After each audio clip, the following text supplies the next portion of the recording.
पहला क्वेश्चन हमारे पास क्या है वो देख लेते हैं स्क्रीन पर। पहला क्वेश्चन है the elasticity of demand is given in the formula, कि इलास्टिसिटी ऑफ डिमांड क्या होगा। तो मैंने आपको बताया था कि एक तरीके से delta Q by delta P, ये वाला देखो जस्ट उल्टा कर दिया। इसी को हम लोग अगर delta Q by delta P into P by Q कर देंगे तो कोई दिक्कत है नहीं। इसका मतलब क्या है, इलास्टिसिटी ऑफ डिमांड का ये फॉर्मूला होता है। सेकेंड क्वेश्चन आते हैं।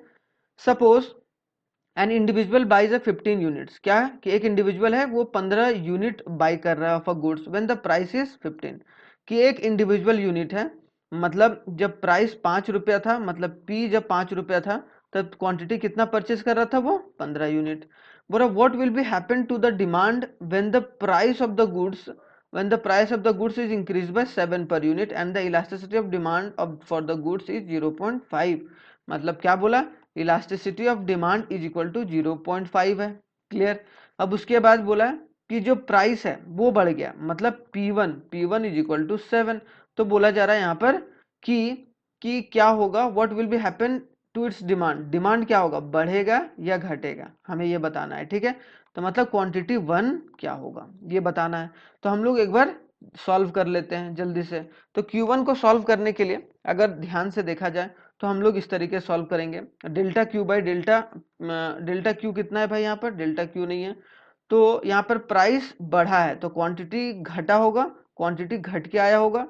तो यहाँ पर क्वांटिटी घट के आया होगा तो हम लोग इसको चेंज इन क्वांटिटी क्या लिखेंगे, घट के आया होगा, मतलब ये कम होगा, तो मतलब Q माइनस Q1। ठीक है, और यहाँ पर P माइनस P1, तो मतलब डेल्टा P क्या हो जाएगा, बड़े में छोटा को माइनस कर देंगे 2 हो गया। समझ में आया। तो यहाँ पर देख लेते हैं डेल्टा Q कितना है भाई, डेल्टा Q है मेरा Q माइनस Q1, तो Q कितना है 15 माइनस Q1 आ गया। ठीक है, 15 माइनस Q1, या फिर इसको रहने ही देते हैं, इसमें कोई दिक्कत नहीं है कि नहीं, इसको 1 मिनट हम लोग रहने ही देते हैं ताकि अभी, क्योंकि हम लोगों ने यहाँ पर क्या निकाला, यहाँ पर डेल्टा क्यू निकालेंगे हम लोग लास्ट में। ठीक है, जो कि पूछा है कि what will happen in the change in the demand, कि डिमांड में क्या चेंज होगा। तो यहाँ पर लिख लेते हैं हम लोग डेल्टा क्यू को डेल्टा क्यू की जगह पर रख देते हैं, और यहाँ पर डेल्टा पी कितना हो गया 2, और पी कितना हो गया भाई, अगर देखा जाए तो पी हो गया 5 और क्यू कितना हो गया, क्यू हो गया 15। तो 5 यहाँ हो गया 5 3 जा 15, इसका मतलब कितना हो गया, delta Q by 6 is equal to क्या होगा 0.5। क्यों 0.5, 0.5 इसीलिए हुआ क्यों कि 0.5 इलास्टिसिटी ऑफ डिमांड था। तो इलास्टिसिटी ऑफ डिमांड होता है ना, elasticity of demand is equal to, तो 0.5 हुआ। अब इसको इंटू कर देंगे, अब इसको इंटू करेंगे तो कितना होगा 6 5 या 30, मतलब क्या डेल्टा क्यू कितना आ गया 3, मतलब चेंज इन क्वांटिटी कितना आ गया 3। अब इसको यहाँ पर पुट कर देंगे हम लोग, अब चेंज इन क्वांटिटी आ गया, ध्यान से समझ रहे हो कि नहीं। अब delta Q by is equal to 3 आ गया। अब डेल्टा क्यू जो है हमारे पास वो 3 आ गया, इज इक्वल टू क्यू मेरे पास दिया हुआ है, क्यू क्या दिया हुआ, क्यू 15 दिया हुआ, क्यू 15 दिया हुआ माइनस Q1। तो Q1 को इधर ले आते हैं तो Q1 प्लस में हो जाएगा क्योंकि Q1 फाइंड करना है, और 15 और ये 3 को इधर ले जाएंगे तो -3। इसका मतलब कितना हो गया 12 हो गया। Q1 is equal to 3। मतलब बोला जा रहा है इंक्रीज इन डिमांड होगा, डिक्रीज इन डिमांड होगा। तो ऐसे भी आप बता सकते थे कि क्या होगा, क्या होगा, एक तरीके से डिक्रीज इन डिमांड, मतलब रिड्यूस इन डिमांड होगा इसका आंसर। मैंने एक पर्पस बता दिया आप लोगों को, लेकिन इसमें रिड्यूस इन डिमांड मैंने शुरुआत में ही बताया था कि अगर यहाँ पर प्राइस बढ़ रहा है तो क्वांटिटी घटेगा। तो यहाँ पर डायरेक्टली आप ये भी लिख सकते थे। मैंने एक तरीका बताया कि अगर कोई आ गया क्वेश्चन तो आप लोग इस तरीके से कर सकते हैं। अब बोला गया थर्ड में, if the elasticity of demand is greater than 1, अगर इलास्टिसिटी ऑफ डिमांड जो है वो ग्रेटर देन 1 है तो इट वाज कंसिडर्ड, उसको क्या मानेंगे, अभी मैंने बताया types of elasticity of demand में उसको हम लोग मानेंगे इलास्टिक, क्या मानेंगे, इलास्टिक ऑफ डिमांड। क्लियर। तो ये थर्ड क्वेश्चन भी क्लियर हो गया। अब आते हैं फोर्थ क्वेश्चन में, choose the correct statement about the utility. Utility के लेवल में आप लोग करेक्ट चुनिए इसमें।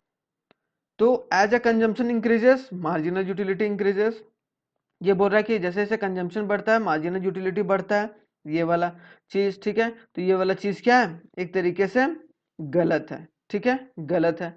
As a consumption increases marginal utility decreases, बिल्कुल सही बात, कि जैसे जैसे कंजम्पशन बढ़ता है वैसे वैसे मार्जिनल यूटिलिटी जो है, मैंने बताया भी था बहुत अच्छे तरीके से 3 नियम।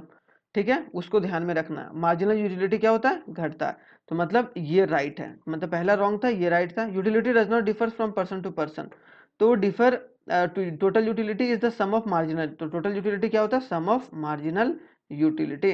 तो एक तरीके से बी और डी होगा वो हमारा आंसर राइट होगा। क्या होगा, बी और डी, क्योंकि ए मतलब एक तरीके से बी सी और डी है, तीनों राइट है, लेकिन हमारे पास ऑप्शन नहीं है बी और सी और डी का।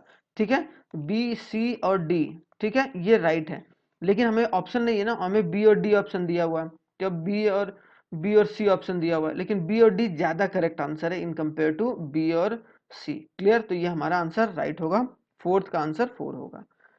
5 आते हैं, if there is no change in the demand of the good X, अगर गुड एक्स है, ठीक है, उसमें डिमांड में कोई चेंज नहीं हुआ, मतलब क्वांटिटी कांस्टेंट है। Clear, and the change in the price, और प्राइस में क्या हुआ, चेंज हुआ है, प्राइस में चेंज हुआ है ना, कि change in the price of the good X, then the price of elasticity of, तब क्या होता था, इलास्टिसिटी ऑफ प्राइस, जब क्वांटिटी कांस्टेंट रहता था तब जीरो रहता था, मतलब परफेक्टली इन इलास्टिक, मतलब क्या होगा, परफेक्टली इन इलास्टिक। समझ में आया, मैंने बताया था टाइप्स ऑफ इलास्टिक कि जब क्वांटिटी कांस्टेंट रहेगा प्राइस चेंज करेगा तो परफेक्टली इन इलास्टिक।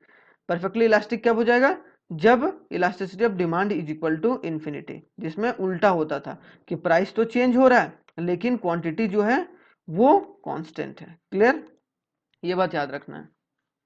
अच्छा, यहाँ पर क्वांटिटी जो है वो चेंज हो रहा है, क्वांटिटी चेंज होता था और जो प्राइस रहता था वो कांस्टेंट रहता था, किसमें, परफेक्टली इलास्टिक में। अब 6 क्वेश्चन आते हैं जल्दी से।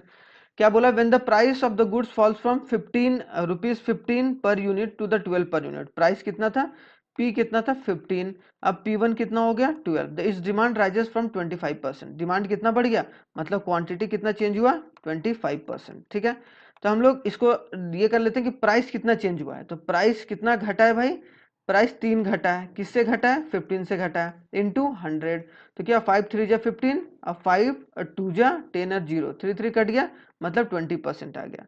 तो हम लोग इलास्टिसिटी ऑफ डिमांड का फॉर्मूला जानते हैं, क्या, percentage change in quantity supplied 25% by percentage change in price, तो कितना हो गया 5 4 जा 20 और 5 5 जा 25, तो कितना हो गया 4 1 जा 4 हो गया और 4 2 जा 8 4 5 जा 20, मतलब 1.25, मतलब 6 का आंसर क्या होगा 2 होगा आंसर।